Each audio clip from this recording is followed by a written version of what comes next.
Hey, what's going on, fellow Bitcoiners? I'm King. And I'm Bitcoin Zay. And we are here with another episode, a special edition episode of Altcoins We Buy. Oh, yeah. Or, like we sometimes say, altcoins we sell. Altcoins we sell. There we go. I like that. And in this case, altcoins we sell, Bitcoin Cash. Bitcoin Cash. Oh, man, I'm so glad we got out of this early. Oh, man. So, as a precursor, got ice in my mouth. I didn't mean to slip between the two. It's there. Icy mouth. All right, it's gone.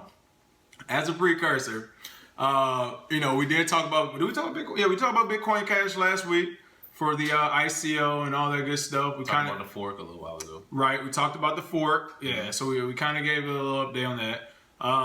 And since then, we've just been celebrating nonstop. So you haven't heard from me. No. Seriously.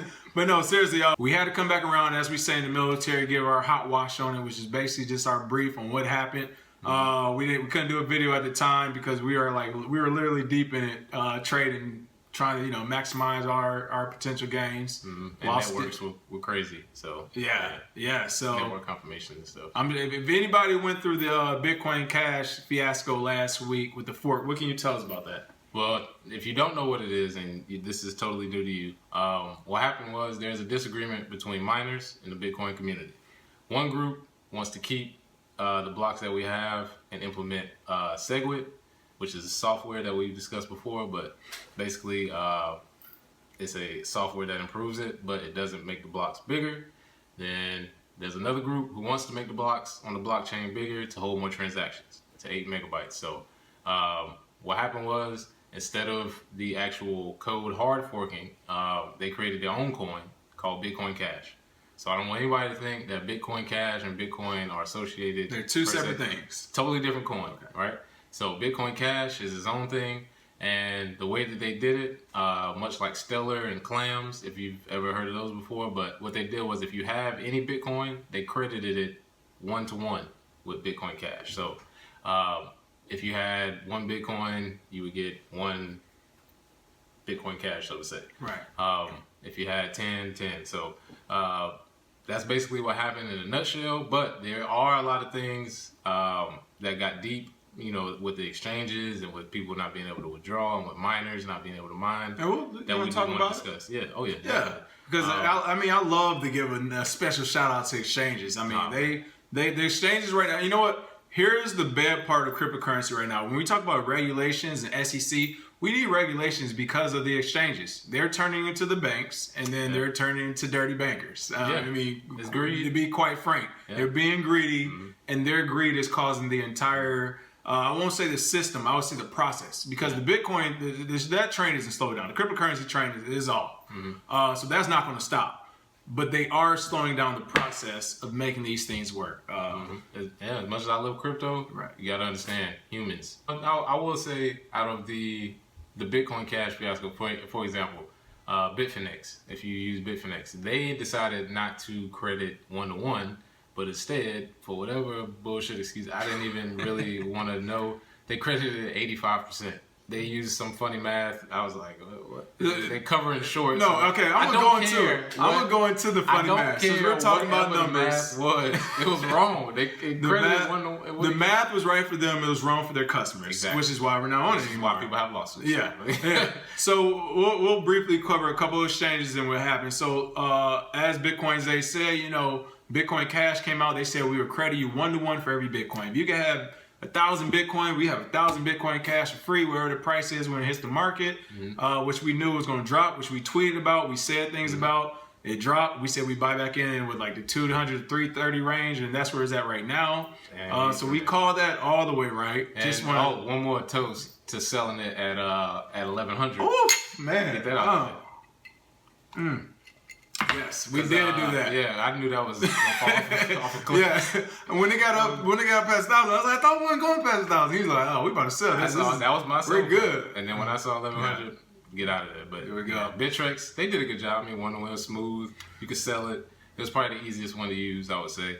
God forbid you have to use their support or if anything happens with your personal information. But they did do a good job on that. Yeah. Poloniex. Yeah. Oh, we're gonna go one more. We're gonna do Poloniex next. Oh man. Poloniex and Poloniex.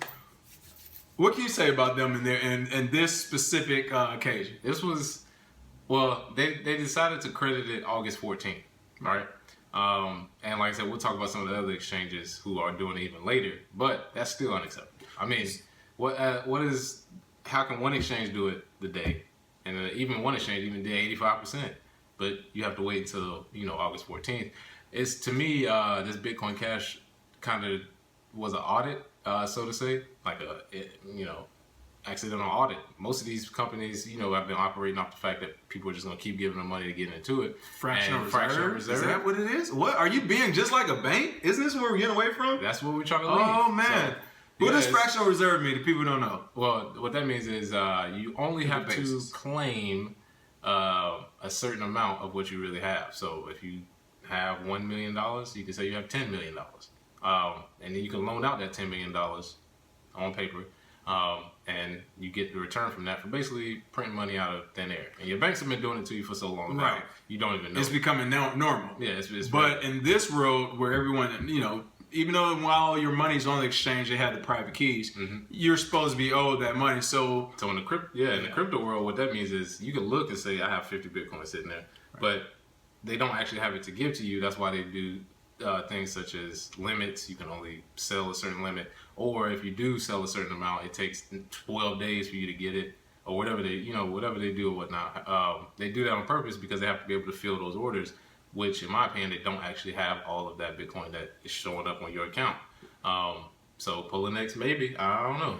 Well, like you said, the good thing about Bitcoin Cash, it made everyone have to go through an audit. And a lot of exchanges operating as banks have been, like I said, the customer service is horrendous at a couple. I've already told you some. And we're talking about money here. So customer service is bad. People are losing money because they can't get any customer service. Then you have instances like these where they're saying, well, we actually don't have your money. We'll have it another day. Well, all that's saying to us is you don't have the money. You were caught and called out on it.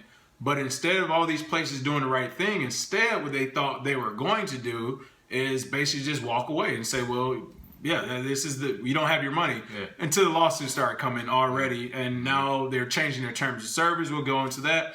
But we'll stick to Poloniex right now. The biggest thing with these guys is for them to say, well, hey, we'll give you your Bitcoin Cash on August 14th. No, it already went up to $1,100. That's where people want to sell it at. I don't want it 2 or 3 weeks later on August 14th. After y'all dumped it. After you all dumped it and made triple and bought your Bitcoin back. And just like the U.S. government haven't forgot about you and that BTC money you had last week. Was it $4 billion or something recovered, and that all turned into $4 billion of Bitcoin Cash that went up to $1,100? Yeah. What did you do with that money you dumped? So another person to pop. Well, we'll stay Poloniex. And then also too, let's not forget the OG Coinbase. Oh. What in the world? Oh yeah, Coinbase said they're not going to credit until January. Well, no, let's go back. First, Coinbase said they weren't. Okay, You know what? Before we get started on Coinbase, because some of you, hey, thanks for watching thus far. We're going to give you this unique word or phrase. Today's special word or phrase for your free Bitcoin is going to be shady, because we are dealing with shady exchanges. We are dealing with shady altcoins, like you said, shady altcoins as in Bitcoin Cash. We're dealing with a lot of shadiness right now. So today's special word is shady, S-H-A-D-Y. Put that down there. First person who subscribed to our channel comments with that word and put your public address, will make sure you get that free Bitcoin. Now, back to Coinbase, because we didn't forget about you. We didn't forget about you. Coinbase actually started off saying they weren't going to give anyone their Bitcoin Cash. Said they don't support it, they're not going to have it. Yeah, they didn't support it. Well, some people actually thought it was a novel idea. They're like, yeah, don't support them as far as putting on your exchange and everything. And you know what? To be fair, that might have been a well-intentioned thing. However, I doubt it. So it's all this free money. They say they're not even going to give it out until, once again, as we said, the lawsuit thing came up. A lawyer started speaking out about it and was like, we can sue you. Because just remember, the SEC has started ruling that you can look at some of this stuff as securities. So now they're saying, well, there's a new thing that's coming out. Technically it split, technically it didn't, whatever, from Bitcoin. But regardless, they said that anybody who has Bitcoin is owed this amount of money in Bitcoin Cash. And the entire exchange, think about if your entire bank said, no, we're not giving anybody their money. They really thought that was going to work. Yeah, they Like, OG'd this it. is- I mean, they really G'd This is everybody. how Like, this is how nah. these exchanges are. Bittrex isn't better. They're a support team. They will not get back to you. Poloniex is notoriously slow, which is why they shut down their troll box. They are really out here like on some gangster stuff. Like, well, we're not giving you your money. Yeah, we love Bitcoin, but we need to make exchanges great again. Make exchanges great Make again. exchanges Oh, I great like again. that. But here's the thing that exchanges didn't realize either. That the crypto community is real. There are people like us blogging, typing, calling your business commissioner of business across the entire state. You know, calling lawyers. Yeah, people aren't going to sit still and just let you take money from them, especially when you're talking about thousands and millions of dollars. So Coinbase first said they weren't going to give anybody their money back. I think they kind of saw the I won't even say the outcry. I think they saw the feedback they got from that. Yeah, they saw a lawsuit. So now they're saying they're going to give it in January. At one point they said, is that what they're saying now? It's January. They said they're going to issue in January. So could you imagine, I mean, highly doubt this happens, but could you imagine if Bitcoin Cash didn't survive and it went out of business, say in September, October? So you're telling me you had all this money from people and you can't repay them now? Yeah, or if the value goes to That's what I mean, the $10 value- or some shit, and you're like, why would I want my 2 Bitcoin Cash now? Right. Like, what? Right, Just exactly. give me $20 when you probably sold it at, a premium. Right. And We sold it at $1,100 for some of the ones we had. Yeah. But in other places, all of them. so you get what I'm saying? We sold it at its peak. There's others who sold it at its peak. I guarantee you, these exchanges aren't stupid. They're run by software developers. They're run by the people who made some of these cryptocurrencies. They sold it at the peak as well. That's what they did. Not dumb. They're not dumb. So they are like literally doing something possibly not illegal yet, but definitely more unethical. Well, and that's why, as I hate to say, because I do see the dream of Bitcoin and cryptocurrency as far as being, without banks, without government. This is why we actually do need government regulations, because these guys are getting away with just literally stealing from thousands of people at this point and millions of dollars. So it's 2 ways to do it. It's either we get regulations or, find out where you live. Oh, should have said that one. Should have said that. It's so new. Yeah, I mean, somebody would create the next best thing, and the next best thing is coming.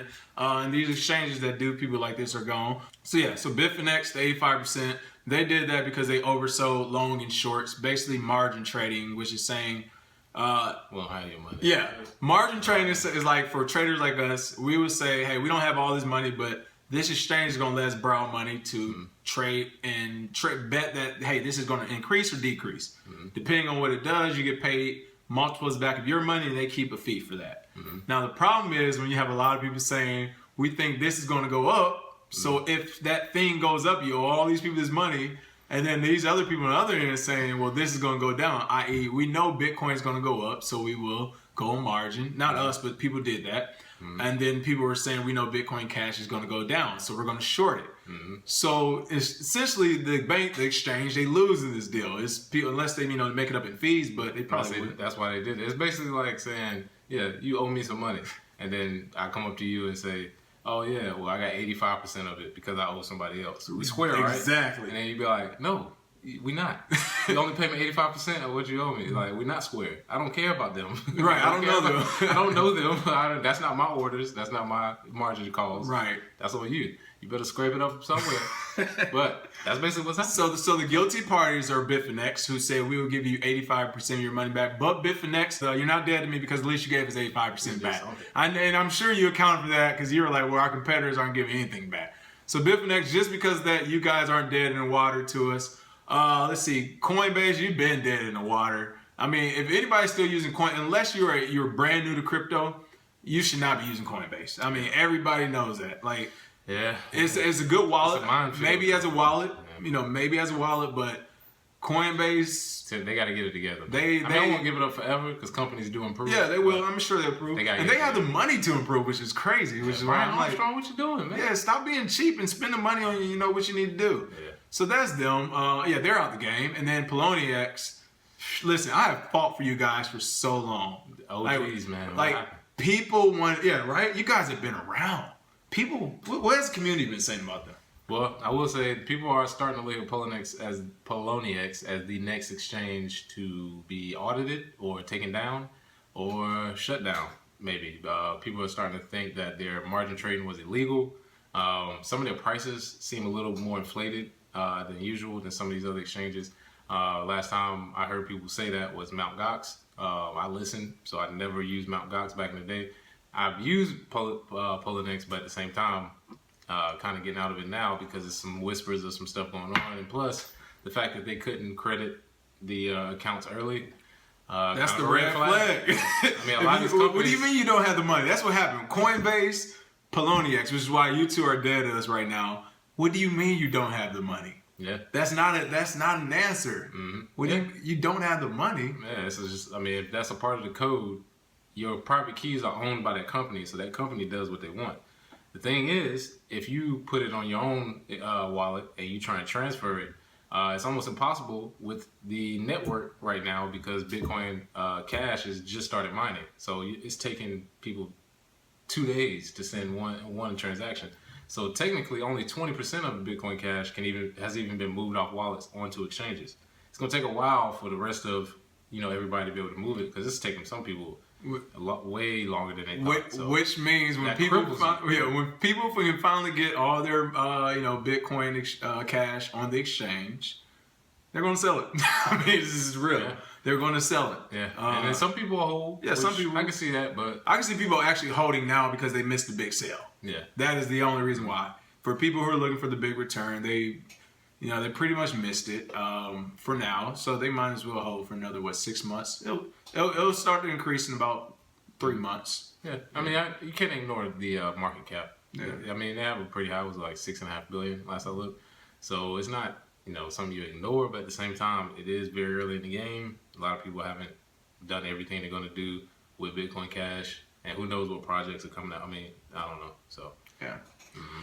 So yeah, that's our thoughts on Bitcoin Cash, which we did okay in, mm-hmm. and the exchanges, which did not do okay with it. Mm-hmm.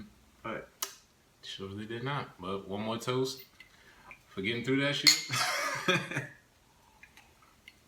It was an interesting 24 hours. Listen, next time there is like an ICO or a fork or a split, whatever you call anything. When next time is a big thing, make sure you tune in to us. We'll probably be on Facebook or Twitter or something. We'll go live. But it's just always interesting to watch it happen. And then after that, we went out the next day, to go get some dinner and stuff and, get some drinks, celebrate a little bit. And literally, we saw Bitcoin rise from like 2,000 to 3,300 within a span. We were just looking at it. Yeah, we just look at it, just like take off. 29.90. Put the phone down. Take off. 3,100. While we're sitting down, dining, and having drinks. Mm-hmm. You might want to get into the space because it's worth it. Just a little bit. Just a little bit. Mm-hmm. I think that's all. We made this longer than we needed to, but yeah. Make sure you know what's going on. Make sure you know what's going on in space. As always, you can follow us at Kirby Crypto, KRBECRYPTO, on Facebook, Twitter, of course, YouTube, Instagram, where we rarely post anything.